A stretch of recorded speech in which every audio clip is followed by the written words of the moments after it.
Today's scripture reading is from the Gospel of Mark in the New Testament, chapter 9, verses 30 through 37. They left that place and passed through Galilee. Jesus did not want anyone to know where they were because he was teaching his disciples. He said to them, "The Son of Man is going to be delivered into the hands of men. They will kill him, and after 3 days he will rise." But they did not understand what he meant and were afraid to ask him about it. They came to Capernaum. When he was in the house, he asked them, "What were you arguing about on the road?" But they kept quiet, because on the way they had argued about who was the greatest. Sitting down, Jesus called the 12 and said, "Anyone who wants to be first must be the very last and the servant of all." He took a little child whom he placed among them.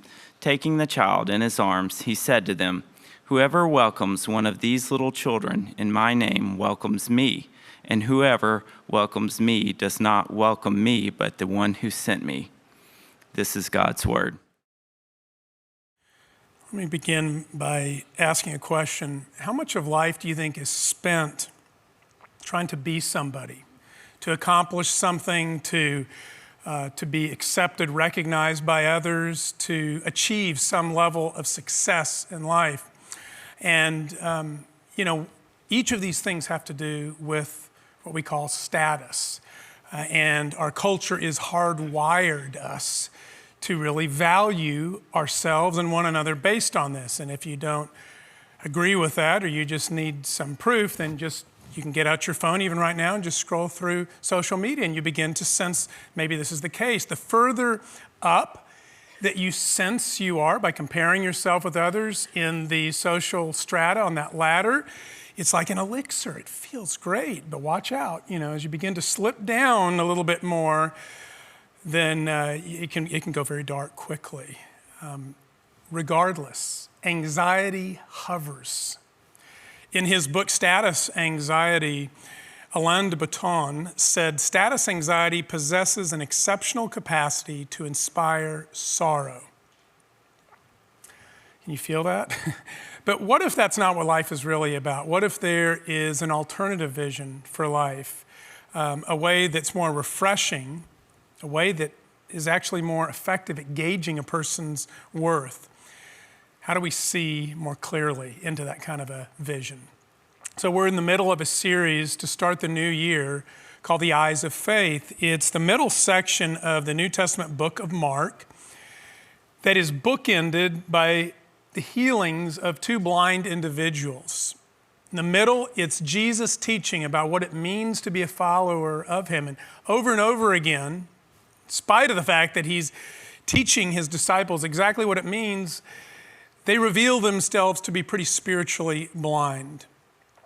Today, their blindness manifests itself shockingly in an obsession for status in life.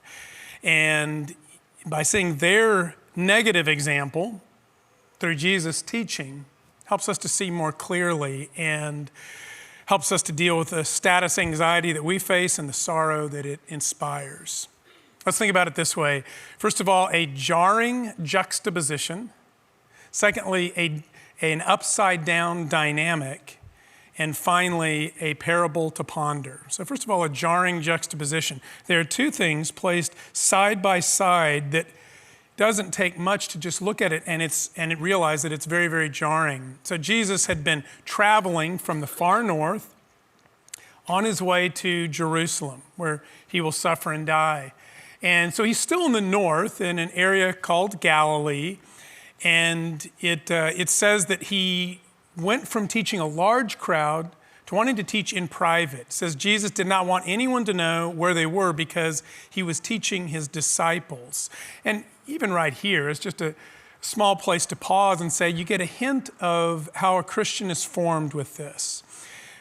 Christians are formed by yielding to Jesus as their teacher, their life teacher, of coming near to him in private and allowing his teaching to shape them. And while the New Testament is full of Jesus' teaching, in this middle section of Mark, we get a very clear understanding of what was absolutely central to Jesus. He said to them in verse 31, "The Son of Man is going to be delivered into the hands of men. They will kill him, and after 3 days he will rise."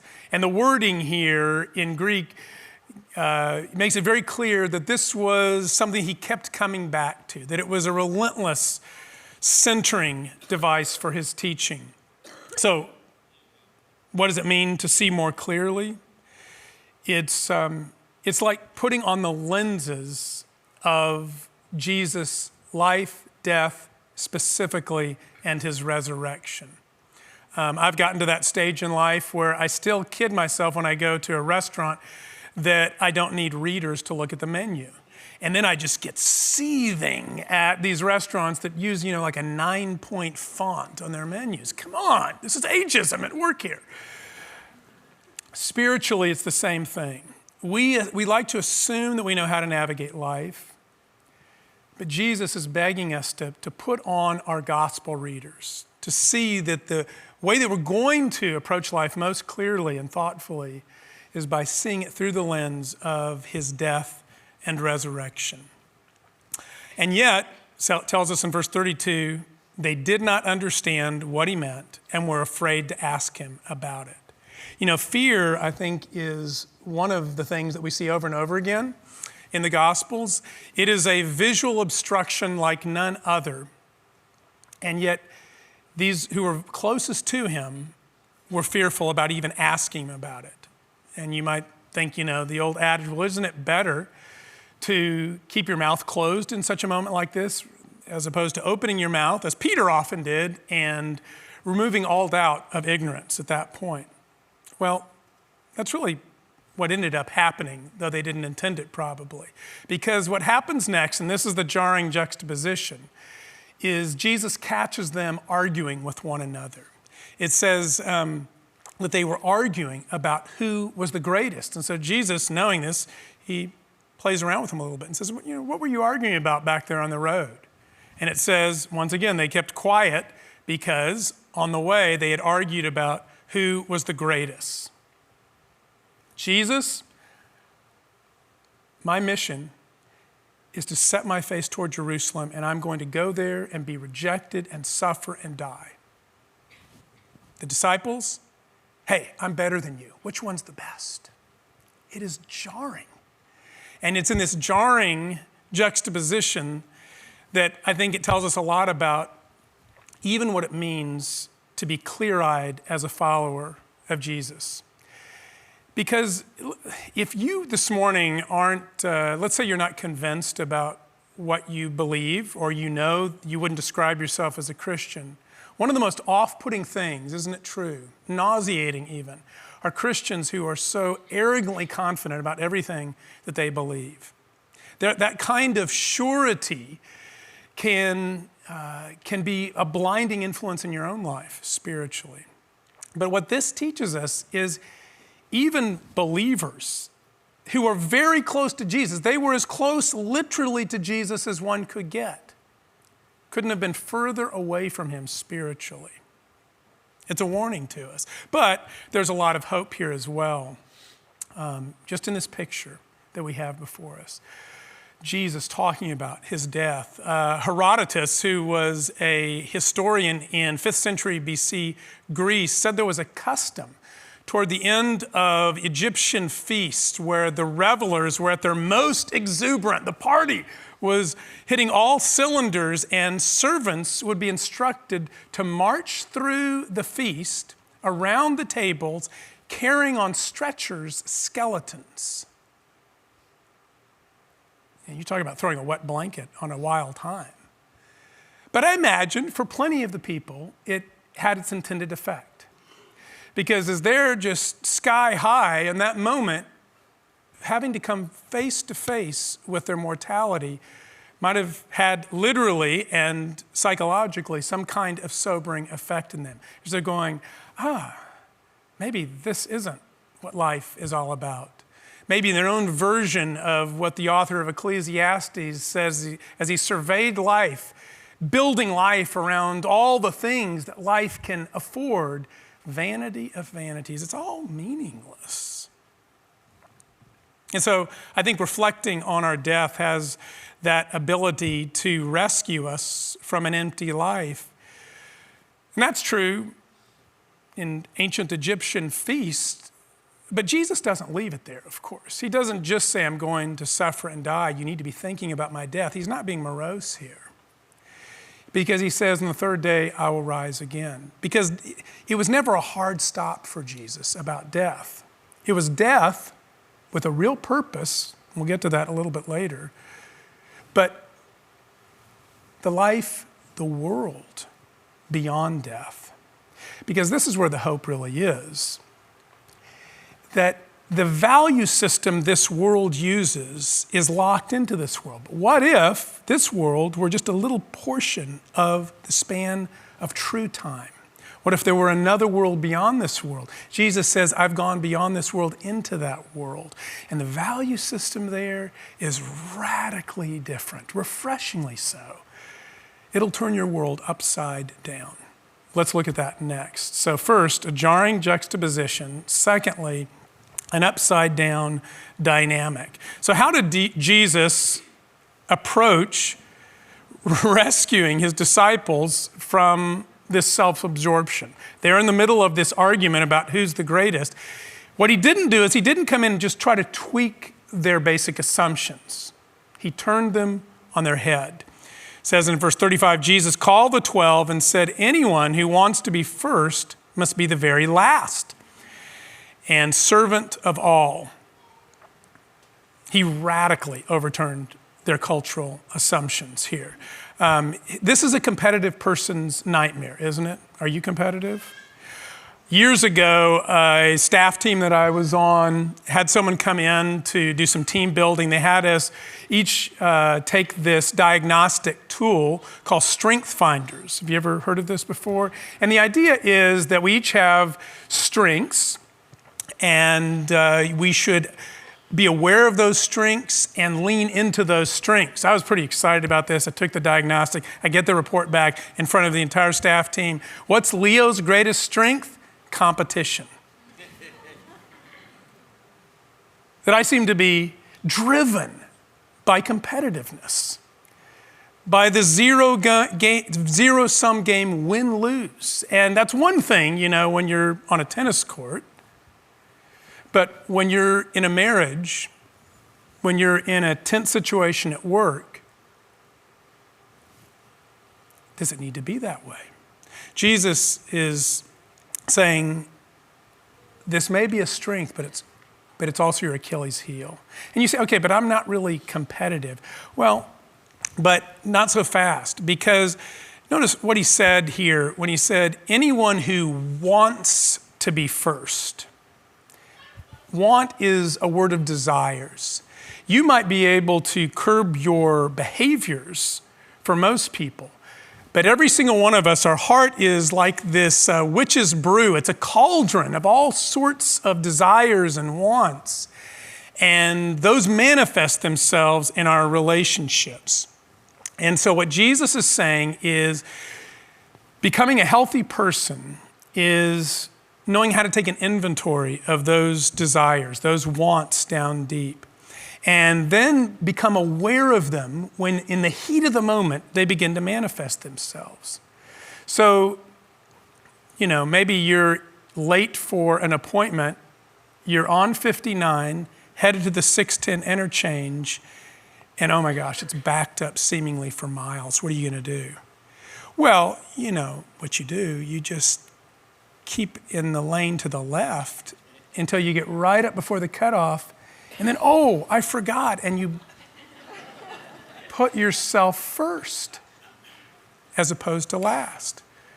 But of course, it's a lot more complicated than that in the world of human relationships, because at the heart of this competitiveness is really comparing ourselves to others. Jesus is saying the cure for this is when you feel that impulse to compare yourself to others, to pivot and intentionally place yourself in a position of serving that individual. So what does it look like as you take inventory of this? Do you need to be right? When tension develops in a relationship, do you need to be right? What Jesus is saying here is that desire can be curbed only if you do the opposite. If you determine at that very moment where you know you're being misunderstood, where you know that you're right, of resisting that and placing yourself in the last position of voluntarily yielding. Maybe it means instead of trying to prove your case, you're going to be an active listener. You're going to enter in empathy. And you're not going to have to get the last word. You're going to give that person the last word. And even look for ways beyond that to serve the individual. See, it's pausing our desire to win and serving that person at the very point where it's most difficult. And maybe at work, it's that person that grades on you, that's always, trying to butter up to the boss. It's trying to get ahead at the cost of others. Instead of rolling your eyes at them behind their back when others see, instead of gossiping about them, instead of just despising them, what if you actually looked for a way to enter in and be their friend and help them? See, the more you think about this kind of thing, it's unbelievably difficult. And I know some of you might be saying, look, if you follow this principle down in all contexts, this is psychologically destructive. Okay, so this is a disclaimer alert at this point, because obviously, hear me clearly, there are certain relationships, certain situations where the brave and healthy thing to do is to establish boundaries and to not cross those boundaries. If need be, to completely distance yourself from someone. But let's be real. Those are exceptional. Those are not normative. We're talking about the nitty-gritty of life where in most situations, in most relationships, when tension rises, our fears, our wants take us to places that Jesus is saying, don't place yourself up on the ladder.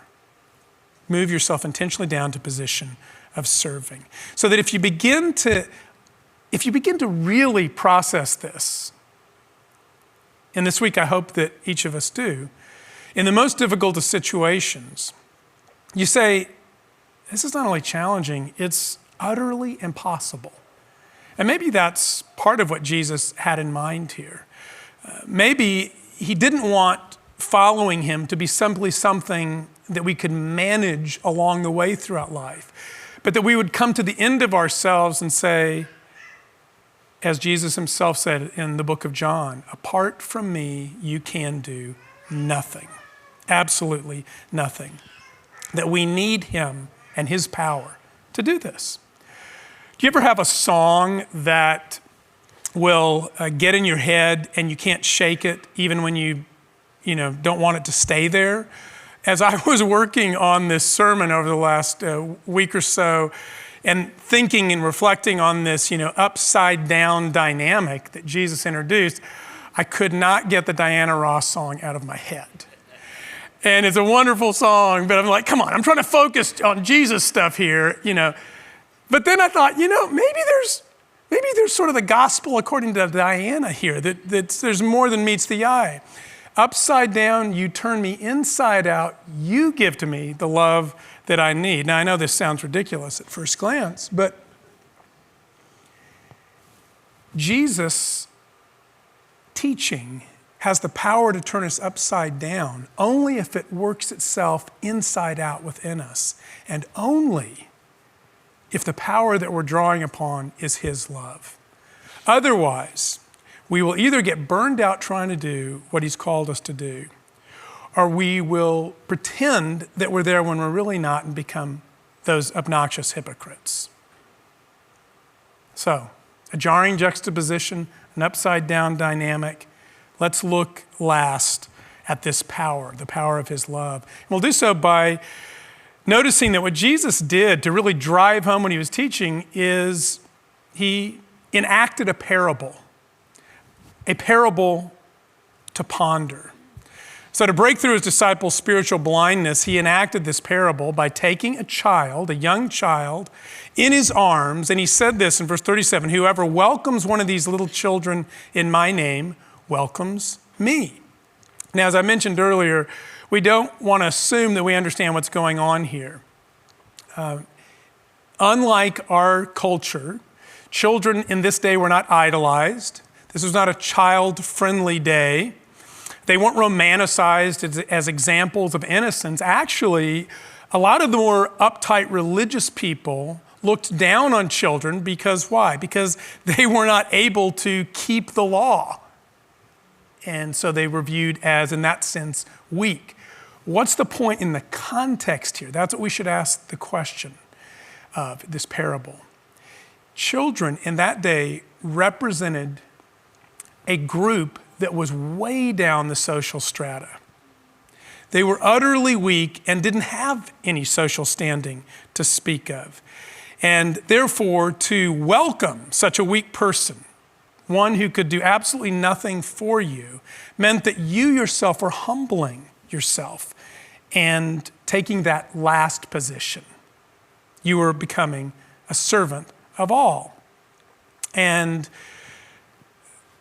that sounds nice on the one hand, but now it begs that same question. Well, how in the world can we do that in the practical moment where the heat has turned up in our life? That's where Jesus, we need to focus on one thing he says. He says, whoever welcomes one of these little children in my name. You see this a lot, and we talk about it frequently, that's code whenever the New Testament talks about the name in God's name or in Jesus' name. It's not talking about just what you call him. It's talking about who he is, the world of who he is. And we learned a couple of weeks ago that Jesus presents himself as the Son of Man, that Peter recognized him as the Christ, the Messiah, the long-awaited anointed one who would come and take all the wrongs in the world and put them to right. He'd heal this broken world and put it back together.